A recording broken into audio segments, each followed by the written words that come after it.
And we are live. 2021 in the books. And oh my gosh, did it not disappoint. After 2020, everybody expected 2021 to be rainbows, sunshine, unicorns. And it was none of the above, but very interesting nonetheless. So let's dive in real quick. Don't want to hold up the commotion here. We'll talk about crypto in 2021. What are the top 10 events? And then looking forward into 2022, what are some of the narratives? What can we expect? Is it going to be crazy like everything else was in 2021? So without further ado, let's get into it. I don't imagine many people jumping on the stream on this Saturday, but by all means, if you have any questions or something, definitely put them in the chat. Starting off, everybody is very bearish right now on crypto. We saw a decent sell-off in the last quarter of 2021, but people forget where we've came from. It was a huge banner year for crypto with a huge run-up in 2020, huge run-up in 2021, blowing every single other type of investment out of the water. Had a little bit of challenges in 2021 Q4, not living up to that $100,000 or $200,000 Bitcoin expectation, but for all intents and purposes, those might have been a little bit out there in the first place, but very much a successful year in terms of crypto. So much so, in fact, that we saw several very, very large either direct listings or IPOs of companies on very, very reputable legacy exchanges. In this instance, Coinbase had a huge direct listing. So if you don't know the difference between a direct listing and an IPO, direct listing means they don't actually sell any to the large investors or have underwriters. They just list their shares that they already have directly on that exchange. And this was huge because Coinbase, one of the largest, if not the largest in the space, valued at $85.8 billion.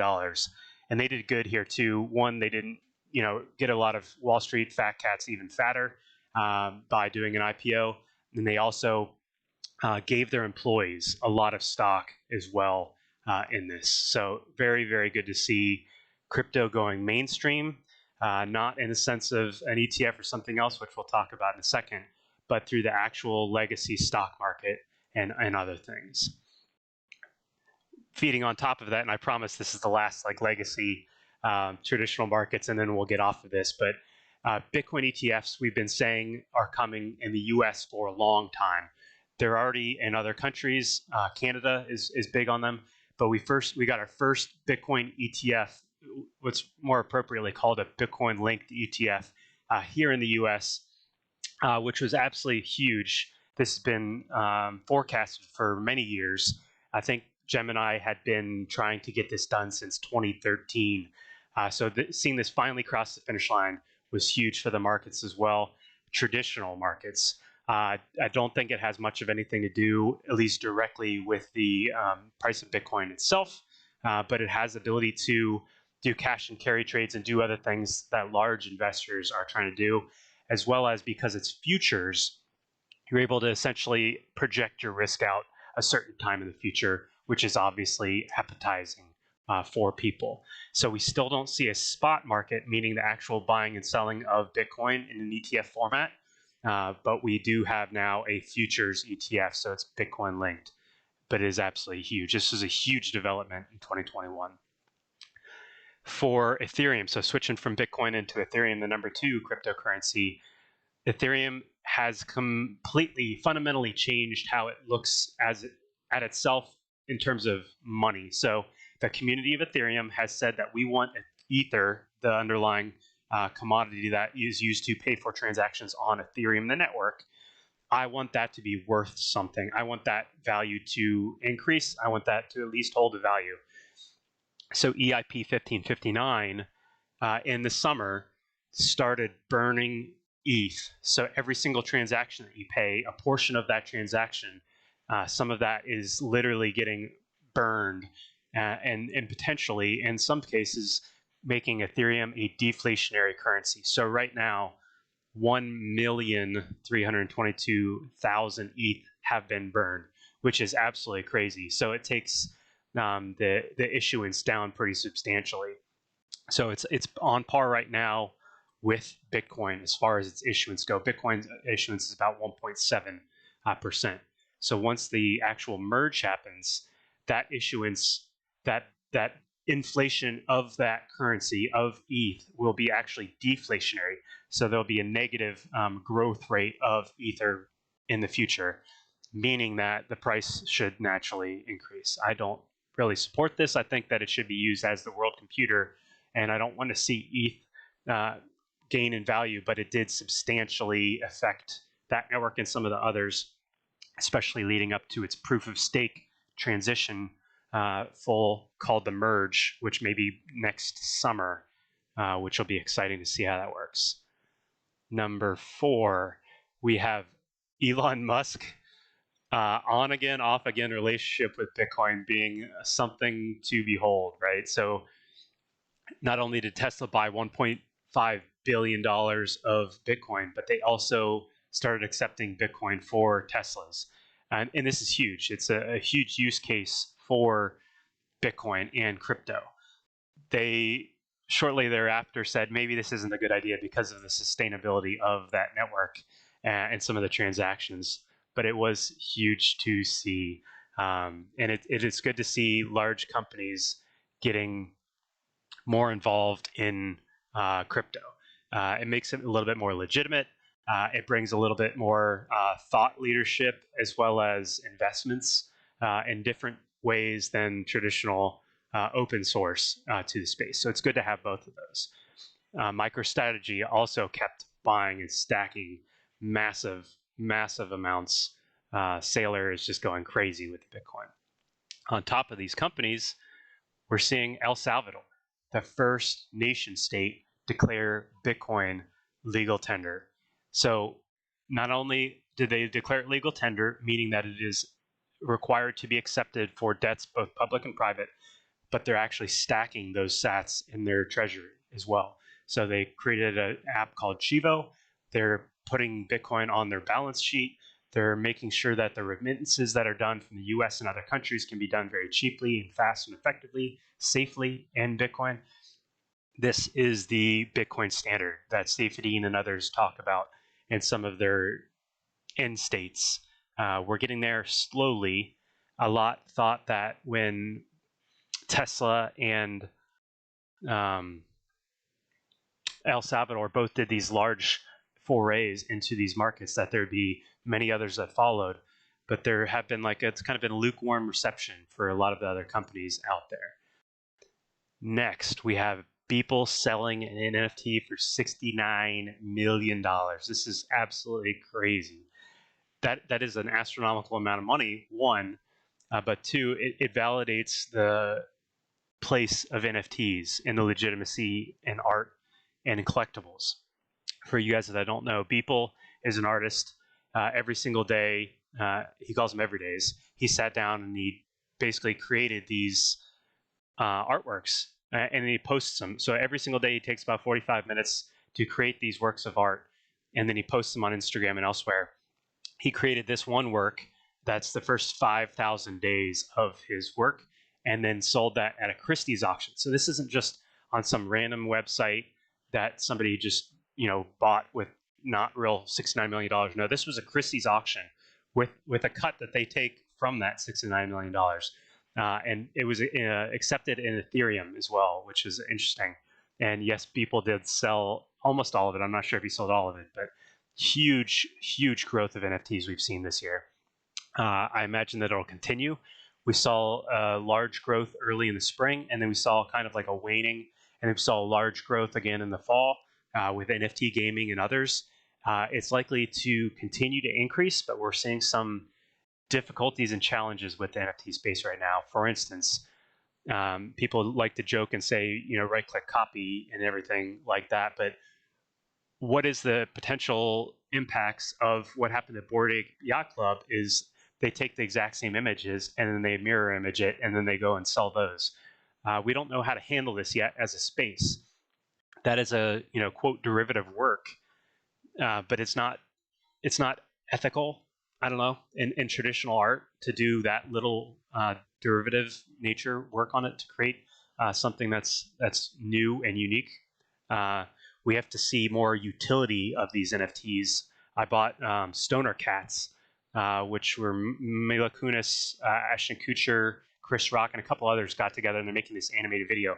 But in order to watch that animated video, you have to own that NFT in your wallet that you log into their website. So stuff like that that provides actual utility is the future of NFTs, concert ticket access, access to rare releases, etc. This utility will come, and it's absolutely going to be huge in the future. China bans Bitcoin again. You know, it's a repeated headline, and it's always funny to see. But why is it making such an impact? This time, it made such an impact because they banned mining, basically, period. There's still very little bit of mining that's happening in China, but if you can see the chart here, this is the difficulty adjustments of the Bitcoin network, making it more difficult for the miners to mine to keep the block time the same.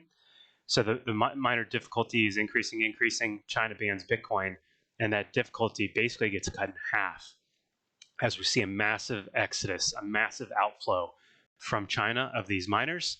And what's the good thing about this is if their stance on crypto is poor and is harsh, is they don't believe in property rights. The U.S. and the Western world are very huge on sovereignty, on property rights, on having the freedom to do whatever you want, basically, as long as it's not impacting others. Whereas the Chinese sense of having a good communal homogeny and security outweighs that. What we saw is these miners moving to states just like the United States, whereas previously there was more than 50% of that mining in China. Now we're seeing a lot more of that coming to the US, which is nice. Next, we're seeing the digital renminbi. And if you don't know what this is a central bank digital currency. The CBDC in China, the digital yuan or digital renminbi, is quite potentially the most dystopian thing that happened last year, where you're taking all the goodness that is that self-sovereignty, that self-control of these assets, and you're taking that and you're giving it to a government who owns that, who's able to monitor it, who's able to control it, who's able to censor, who's able to provide authorities to, and who's able to link all of these things together.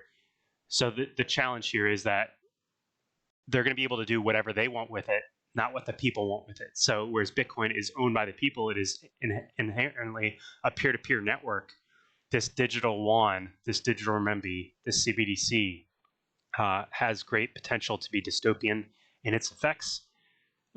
Case in point, the social credit scoring system that China is implementing, imagine that tied to your ability to use money, and then imagine that tied to the greater like Indo-Pacific region, how potentially damaging that could be.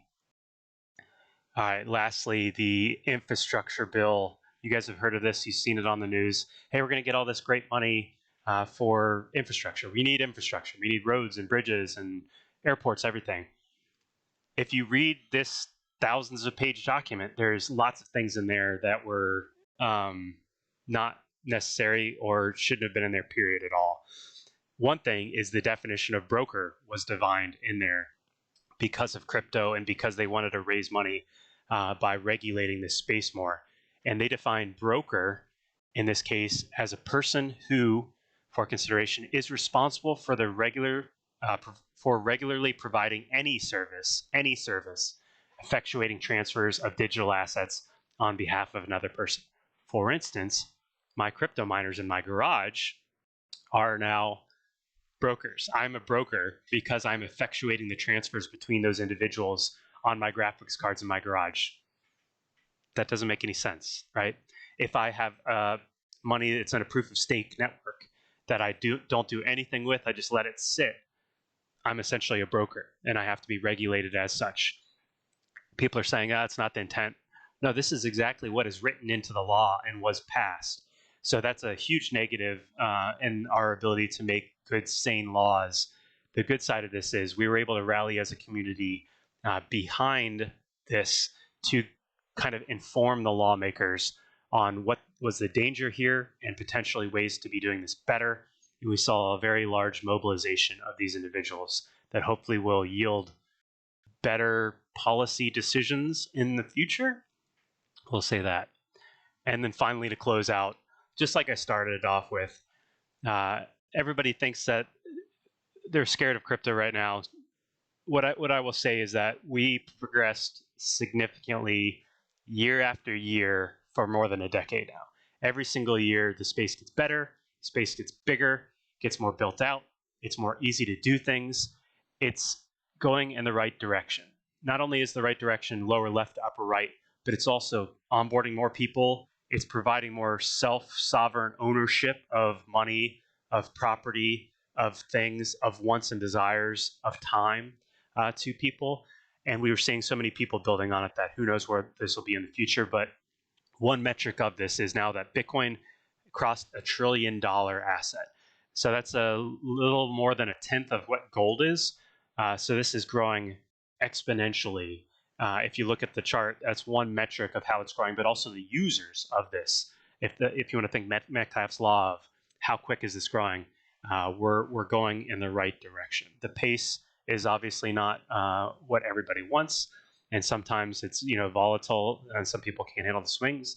But when in doubt, zoom out. So that is the 2021 in review, if you will. 2022, what can we look forward to? More of the same, right? We can look forward to more growth, more development, more interests from individuals, companies, nations, regulators, politicians. That's almost undoubtedly going to continue. NFTs are going to continue to grow. We're going to see large booms and large busts. The values, will go up 100 times and they will go down 95 times for some of them. We're going to see another resurgence of DeFi, probably. We saw a large one in 2020, the DeFi summer. 2021 wasn't as large because of some of the other large movements that happened in 21, like gaming, NFTs, etc. But expect that to continue again in the future. And then just be prepared for a large correction. We could be seeing that now. We're obviously not in the best market. I wouldn't consider it a bear market on the long time scale, but it is a mini bear market. Crypto has an innate ability to cause the maximum amount of pain to the maximum amount of people that are greedy and selfish and that aren't planning. So what I would urge you to do is don't invest more than you're willing to lose. Have a plan. When stuff goes up 10 times, take a little bit of profit. Have a mode or an apparatus for just putting stuff in and not taking it out when you're emotional. Maybe that's off of an exchange, for instance. And then what I would also encourage you to do is look on things on the longer time scales of a year or years instead of days or weeks. Don't check the prices every single day. You'll drive yourself crazy. You'll get overly emotional. You'll get washed out. That's 2020 looking forward. 2022 looking forward. It's gonna be a great year. It's gonna be a challenging year, just like 2020 and 2021 were. But it's gonna be good. The future is bright. If you have any questions, definitely hit me up. Like to talk crypto, so let me know. I wanted to do this video really quickly, not with a lot of editing, but just to get this out there for you guys to see what happened in the last year. Those are just 10 items. There's a lot more that happened. 2022 is looking bright. This is Jerry. See ya.